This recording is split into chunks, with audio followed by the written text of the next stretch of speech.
Welcome to the Schuby Show, where sports, movies, TV shows, technology, history, and more come to life. Now, please be seated and get ready for some more never-ending nonsense with yours truly, Schuby. This is the Schuby Show with yours truly, Carson Schubert. And today on the show, seems like I say this almost every episode, it's a special show as we've got Jason Romano, the former ESPN producer. He's been a part of many shows as Mike and Mike, I believe you've been a part of, Jason, and some other shows on ESPN. Jason, thanks for coming on the show today. Yeah, it's great to be here. Thanks for having me, Carson. So, Jason, give us a little bit of a background on what you've done with your career at ESPN and how you got to where you are now. Yeah, so I was 17, almost 17 years that I spent in Bristol at ESPN. When I was a kid, I always wanted to, just consume sports at any possible way, whether I played it, whether I watched it, or whatever. And then as I got to high school, I realized like this broadcasting thing is something that actually is a real job. You see it on TV, but then you're like, oh, I could pursue that. I could go for that. So that's really what I wanted to do. I went to college for broadcasting, and I hosted a radio show and a TV show in college and did play-by-play in color and had so much fun just like learning how broadcasting works, and got out of it and went to back to my hometown of Albany, New York, and started my career in radio and my broadcasting career in local radio. Got a job and did that for 3 years, and then moved to ESPN. I got a job there in 2000. So July 18th of 2000 was my start at ESPN, and I just finished out in February of 2017. I've worked on Mike and Mike. I've worked on SportsCenter.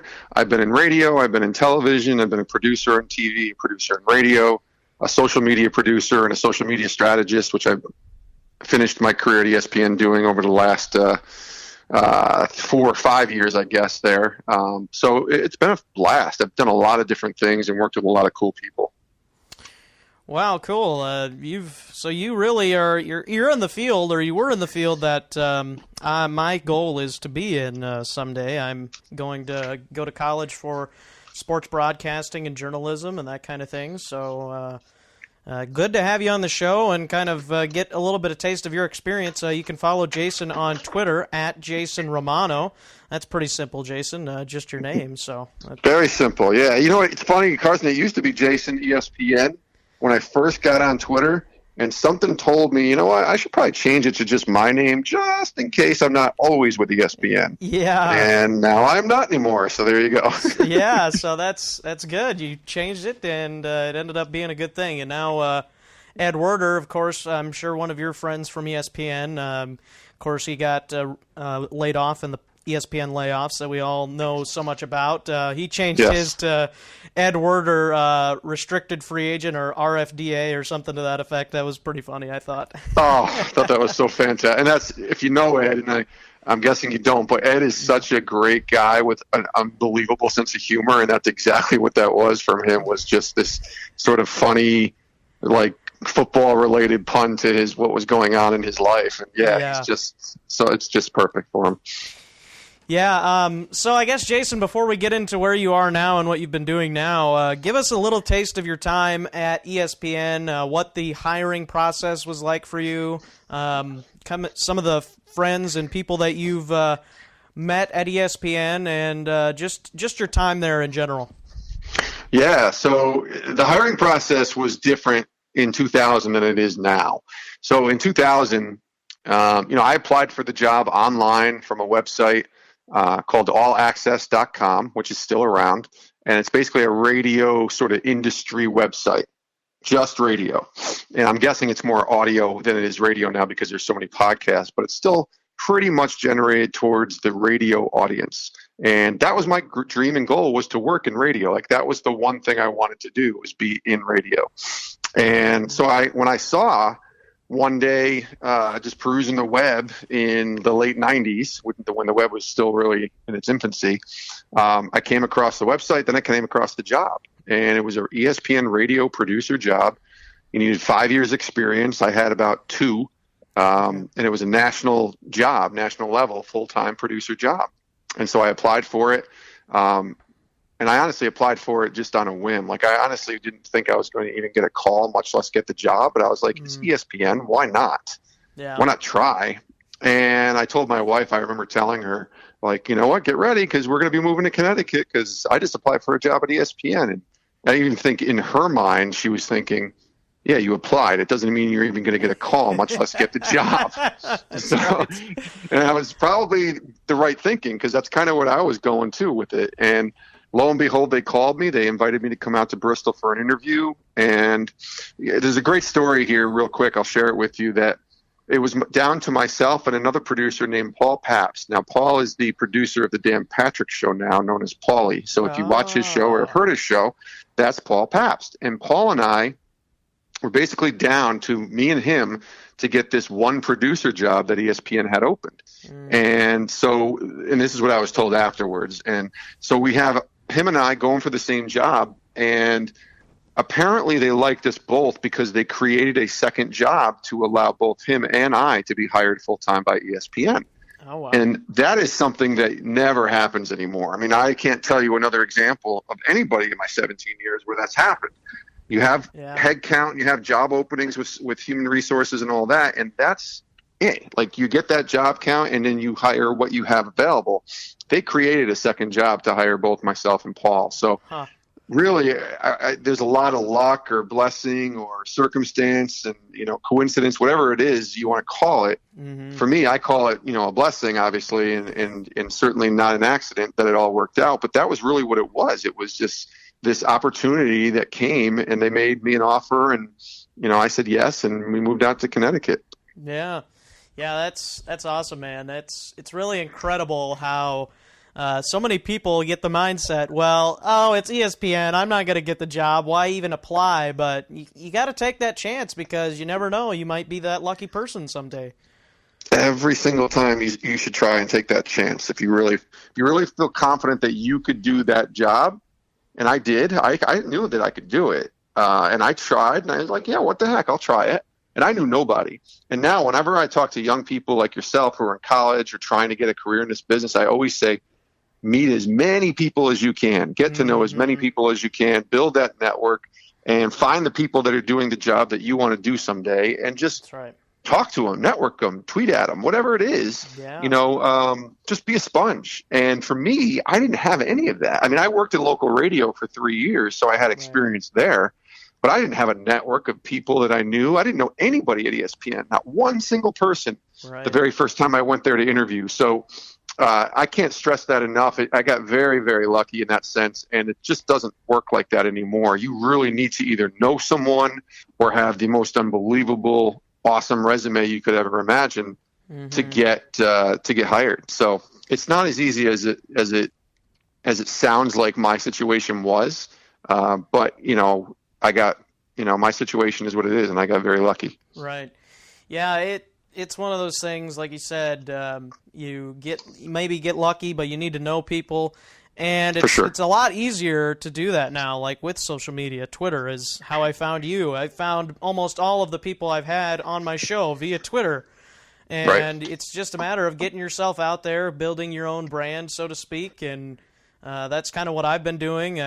I started out doing play-by-play for my high school in 2013. And then I graduated onto that, and I applied for a radio job in a town that's about 30 miles away from us here in Iowa, and I've been doing that since last year and started the podcast last year, started this one this year. So it's been really growing for me rapidly, but definitely still got to keep going because there's still a growing period that needs to take place, and hopefully someday I will. My career goal, Jason, is to be a play-by-play lead broadcaster for one of the major networks. So that's a tall task, but I think I'm up for it. So yeah, you know what? That's your dream, and I tell people all the time, man. Don't settle. And certainly you're going to have to pay your dues, and you might have to start in the in the mailroom, or you might even start as a production assistant or whatever. But like, don't get down and keep pursuing it, man, because you don't want to ever have any regrets. Right. And honestly, that leads to why I left ESPN, because I didn't want any regrets. I wanted to pursue and go after something that I really wanted to go after. And I knew that if I didn't, as much as I loved ESPN, as comfortable, as amazing as the job is, I was going to regret it. I was going to look back and be like, man, why didn't I at least try? Yeah. Why did I at least attempt to go that route and see what was going to happen? And I'm glad I did. But even when I was younger, I wasn't taking any risks or chances. So I always tell people, man, don't be afraid to fail. Don't be afraid to take a risk. Setbacks are going to come your way. It's okay. It's okay, man. Get dust off your feet and get back up and try again. And don't settle until the door is completely shut. Yep. And that go for it. Why not? And I believe if you do that, and if you find something that you love and you're passionate about, you're gonna be okay. I think that it kind of all you eventually falls into place, because the sweet spot is what I call it, which is where your passion and where your talent intersect. So you have to be pretty good at what you're doing here. You can't just have a dream and not work at it and then kind of hope it does. You can have a great passion for something and just not be very good at it. And that's probably not where your calling lies. But if you're passionate about something and you're pretty good at it, somewhere in between those two is where your sweet spot is, where it intersects. Go for it. Like, that's where you want to be. That's where you want to end up. And I can't encourage that enough to people. Yeah, I've experienced that myself. I've wondered, well, I really enjoy doing play-by-play. I really enjoy talking about sports, but I don't know if I'll be able to do it if I am not good at it. But I continually get more and more people telling me that I am I am really good at broadcasting play-by-play for sure. They haven't said a whole lot about my podcast yet, but maybe that'll change eventually. Right. But I think that I have been led to be a play-by-play broadcaster, hopefully for one of the major, either baseball or football or basketball, for one of the major networks someday. That's kind of my goal, and I feel like I'm good at it. I just got to keep working at it and put my mind to it. I think it's great, and that's a good philosophy to have, and it's a good sort of mindset, Carson, to have, and not just for you, but anybody that's listening that might be thinking about a new career or starting their career or going after something. It just doesn't seem like it's going to work out, or am I going to make enough money, or am I going to be successful? Mm-hmm. You know what? In the beginning, you can't worry about money. And success is such a I don't like it. I call it a bad word, because success is defined so differently by so many people. You can be the most successful person in the world and make $30,000 a year. Mm-hmm. You really can. And people judge success in the world by how much money you make, or your prestige, or how far you've gotten in life. And I get that. Like, there's something to that for sure. But man, you can be so successful as a stay-at-home mom. You can be so successful as a mailman, or as a teacher, or as a whatever, a doctor, obviously. Like, there's success is just defined in do you love what you're doing, and are you able, because eventually you love what you're doing and you should get paid for it, and you should get paid enough to be able to live and be providing for your family. But success is just such a word that I hate. Like, I just don't like that word, because I think it's such there's so many different ways to define it. Yeah. And each person for their own has success as a different chapter in their book. My success is different than your success, which is different than, the next person's success. Mm-hmm. And so we can't get caught up in trying to compare. We just need to go after what we want to go after, and, take it day by day. Yeah. Speaking of taking it day by day, the ESPN layoffs, I kind of want to talk to you a little bit about this. Of course, sure. A former employee there. You left at a time from ESPN where it was kind of your own volition, I believe, right? You kind of decided, correct, well, this is what I want to do.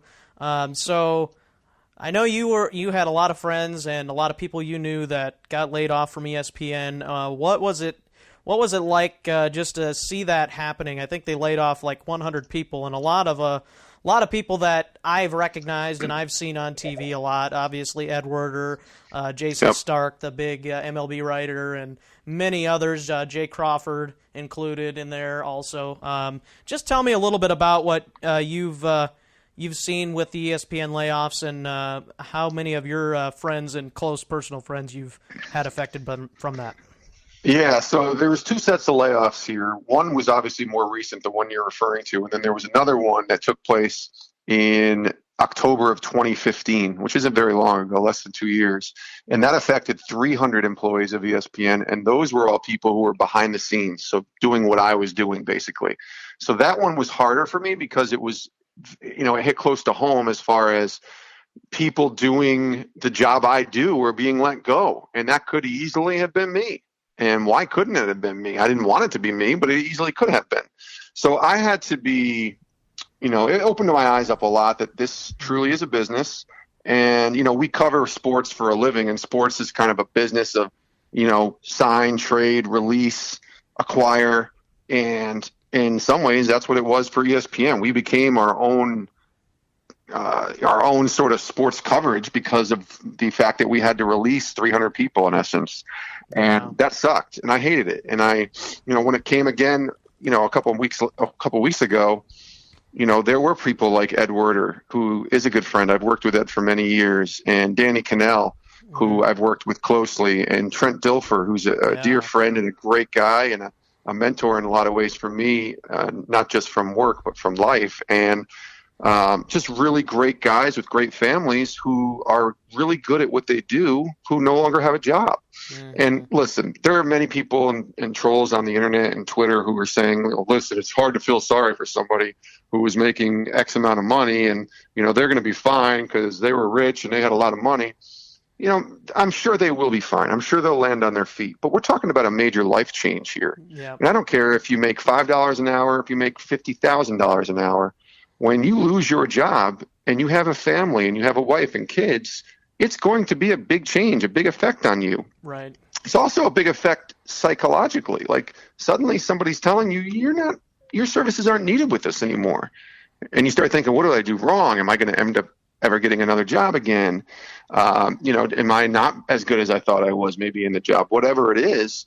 Even though they'll qualify it as business, that really affects the psyche a little bit. Yeah. So I felt terrible for my friends. And, I hated to see all of the people lose their jobs, not just the three I mentioned.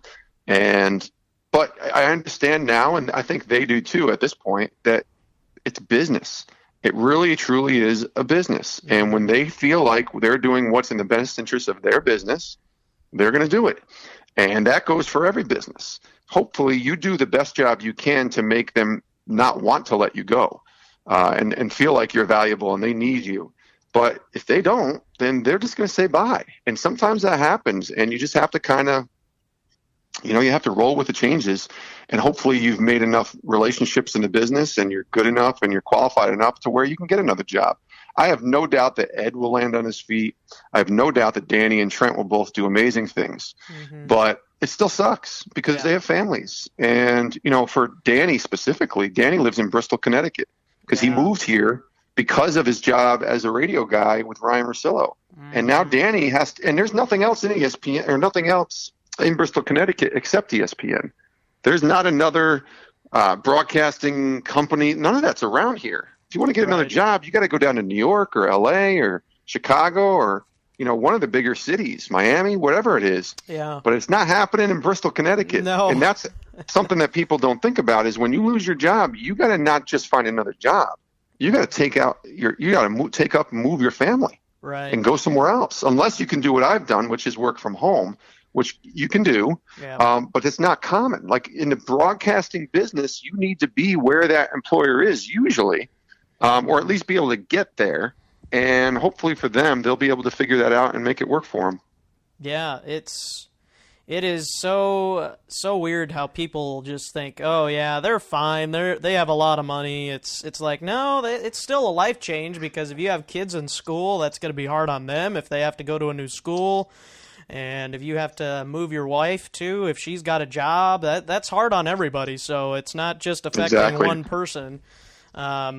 So yeah, the ESPN layoffs obviously were huge, and it kind of was a shot heard around the sports world. Yep. We kind of talked, and also many people left ESPN just on their own volition. You saw Skip Bayless obviously was the biggest name probably last year that left. Yep. Colin Cowherd, I think he either got laid off or he left, and he went to Fox. Yes. So he left. He signed a deal. But yep. Yeah.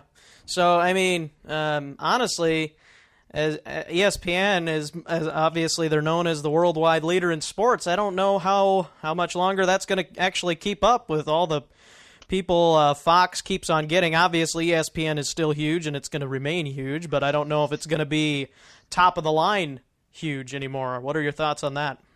I'll generously and politely disagree with you. I think that they will continue to be the worldwide leader. They're doing completely fine. They're still making a ton of money for Disney and for themselves, and I think that they'll no doubt continue to be an industry leader. However, I think the perception now is what's changing. Like, people are looking and saying, "Oh, well, they're not as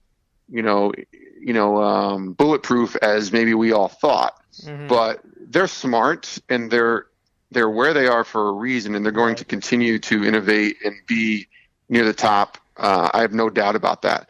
They're just going to have to figure out a different way, and that's the big question, because Fox is getting a lot of talent, and they're definitely acquiring some of the more well-known names from ESPN, but their numbers aren't necessarily reflecting that acquisition as far as ratings. So it's all great, but what's the bottom line is, are people watching, are people consuming your content? And Fox has great leadership. Like, the people who are leading Fox Sports now are the people that I've worked with and worked with at ESPN for many years. So I have nothing but respect for them, and they're going to do awesome things. But it's really going to become something where we're all going to have to exist in this new sort of media world. Yeah. It's a different world than it was 5 years ago. It's a different world than it was certainly when I started at ESPN 15 years ago. So we really need to just, I think perception-wise, yes, look, ESPN, they're on their way out or whatever. But I don't know if that's completely true. I mean, they're still making a ton of money, and they're going to continue to innovate. And they're going to, as long as they own the rights to these big events, people are going to tune in. Yeah. When they start losing those rights, that's when we might have to have another conversation. But I think for now, and I don't think they will lose those rights. They're not afraid to spend money, obviously. That's very clear. But if they do, and they start, trying to save money the other way, I think that's where you might start to think, oh, no, they're not even having the big games anymore. Because the Sports Center days of watching Sports Center in the morning and getting your highlights, like, those days are gone. It's just a different world that we live in now. Yeah. It doesn't mean Sports Center is not a good show or an interesting show to watch, but we're not consuming highlights on Sports Center on TV anymore. Give me my phone. Yeah, exactly. Give me my laptop. Give me my iPad. That's how we're getting it. Right. Yeah, no, and I'm in no way saying ESPN's going away. I just think that they might be taking a step down. A little bit, so sure, perception-wise, for sure, but they're still, without a doubt, the most desirable sports media company there is to work for, and to from people's brands. Like, the people are still going to they're just going to turn on ESPN or consume ESPN because it's like Kleenex or anything else that is your normal brand or your habit. That's what you're going to be doing. People want to watch sports highlights and they automatically turn on ESPN. There are people who are watching Fox Sports 1 highlights and think they're watching ESPN because it's such a similar type of way of delivering content. So they're always going to be in the lexicon of people's minds, I think. Yeah. So talk a little bit more about some of the people that you have met through ESPN and through the sports world in general, and some more of your closest friends from ESPN. Yeah, so I mean, I've been able to work with a ton of really great people. The people, my closest friends at ESPN are people you would not have heard of. They're a lot of the producers and the behind the scenes people. But I've worked with a lot of people on camera, on air, plenty of people. I mean, everybody you've named pretty much I know or have worked with. The Skip Baylesses, the Stephen A. Smiths, the Bob Lees, the Chris Bermans, Stuart Scotts, all those guys. I've worked with them all, been a part of something with them during my career. Yeah. Mike and Mike, obviously, I worked for, 2+ years with Mike and Mike, both in the beginning and the end of my career. Mm-hmm. So there's really been a lot of guys, a lot of the analysts I work very closely with. So the NFL analysts, the baseball analysts, the NBA guys, all those guys I've worked closely with. In some cases, I've had a hand in hiring and discovering them, finding them, and putting them on ESPN. And they've been doing great things in that sense and being able to take it to the next level. But Wow. I've just had I'm sorry it's more of a generic answer, but I just had a real blessing and opportunity to work with so many people. So it's almost better, if you kind of mention names and I can tell you a little bit about them versus me trying to give you, because there's just 17 years of relationships. You meet so many people, Yeah. How much of a blessing was it for you to be able to leave ESPN on your own terms and not end up being laid off like some of your other colleagues? How much of a blessing is that for you? That's a great question. So it's a very big blessing. It's something that I really am thankful for because, let's be clear, with everything that we just talked about and the layoffs and all of that, there's a big possibility that I could have been part of those layoffs. Now, there's also a great possibility that I may not have been. Yeah. But to be able to leave, and I didn't leave ESPN because I was worried about getting laid off. That's not the reason. It's not even close to that. I left ESPN because I felt a greater calling on my life. Mm-hmm. And I was, as a man of faith, a man who believes in God, and my basically is the Jesus being at the center of who I am. I really felt called to do more for him. And, it took 2 years to kind of figure out what that call of doing more for him meant. Mm-hmm. It started out, honestly, as a simple thought that I told my wife about, and then it really festered into building up relationships and meeting different people until, like 5-6 months ago, getting a call for an actual job offer to go into ministry and to work and host a podcast and write for a magazine and help write for a website, and honestly also pursue and do things for myself. Be a speaker, go to churches and nonprofits and churches and schools and places like that and share and speak. And I'm writing a book and I'm consulting. So there's just a bunch of different things that I'm able to do now that, quite frankly, I wouldn't have been able to do if I was still at ESPN, because the demand is so high to really achieve and put so much effort and time into what's happening. So for sure, yeah. All right, yeah, that is a great transition into our last talking point, and that is the Sports Spectrum podcast and your writing and everything you've had to do with Sports Spectrum so far. Jason, I personally have been very inspired by some of the guests that you've had on, everybody from Mo Isom to Ernie Johnson, and even the hockey guy whose name escapes me at the moment. Jacob Slavin. And I'm not even a hockey fan, but just hearing his desire and inspiration of God and being a believer, that's awesome. And I just wanted to say I am very, very happy that you decided to do this. And I don't even remember how I ended up finding out about this podcast, honestly, but it has been a blessing to me to be able to listen to that. So just talk a little bit about that and what your experience has been with that so far. It's been beyond my wildest dreams, to be honest with you. So when I knew I wanted to kind of do something more for God, I really didn't know what that meant. And when Sports Spectrum and their team called me, and I knew Sports Spectrum, I knew what it was. It's this media brand. This is this sort of nonprofit brand that's been around for 30 years with a magazine. And so I knew that it existed. I knew that it was out there, and I knew that it was something that, that I enjoyed. They were telling the story of sports and faith, and I love that. I love, as a man of faith, I love hearing stories that are a little deeper than just what he did on the field. I like hearing the idea and stories of what these guys are doing off the field, how they're loving their families, how they're serving in the church and serving in the community.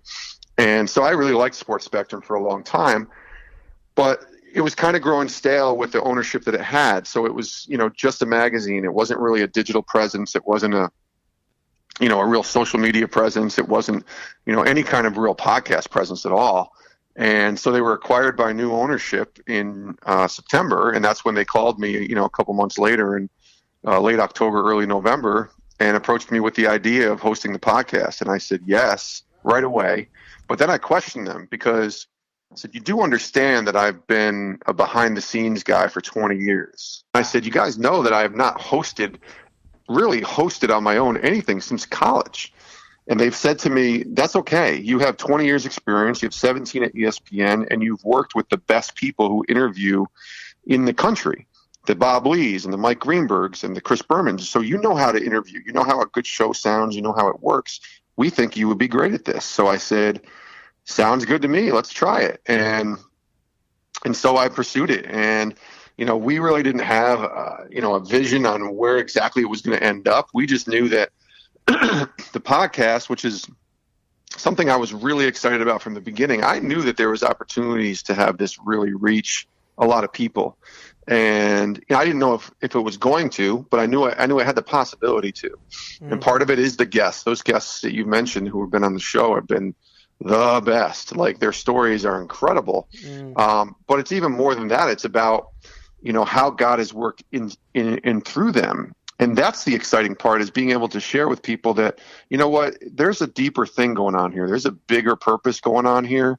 And the podcast has been, we're taping this Friday, May 12th, and we've already hit 13,000 downloads in the first, 7 weeks, I guess, since March 31st. So I thought maybe we would get 400 to 500 people listen an episode, and that would be somewhere in the 3,000 range. So we've got 13,000 people listening. At least individuals that have tuned in. I don't even know. I know there's other opportunities and other ways to listen than the way that we're computing. So there's definitely a lot of people that are tuning in, and I'm just blown away by it, to be honest with you. I'm really grateful for it. And I really think that there is a niche here of people who just want to hear stories that aren't your same typical on the field. This is what he did this is what LeBron did last night. He scored 25 points at 10. Like, they want to hear about the faith of LeBron. They want to hear about the man that he is, the person that he is, and the stories that revolve around people like that. And so that's what I'm trying to do, is just tell those stories through the lens of this podcast, and also through the magazine and through the website, sportspectrum.com. But, the podcast is really where you go deep, where you can spend 45 minutes to an hour and just let people just go as long as they want, and to get their message and to get their story across. Yeah.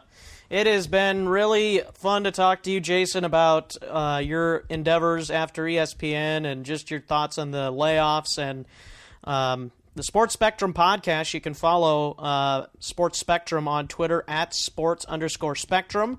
And you can follow Jason on Twitter at Jason Romano. And Jason, you also have an email that you leave open for inquiries. So jasonromano22 at gmail.com.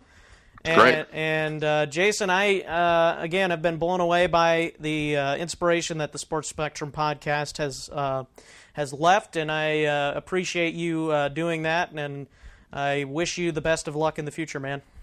Thanks, brother. I appreciate you having me. It was good talking to you. You bet. Have a good one. You too. And that is Jason Romano of the Sports Spectrum podcast, and also former ESPN producer, and that is going to do it for the show. Again, follow him on Twitter at Jason Romano. You can follow the show on Twitter at The Schuby Show, and me on Twitter at Radio Ruben. So that is going to do it for the show. Thanks again for listening. We will see you next time.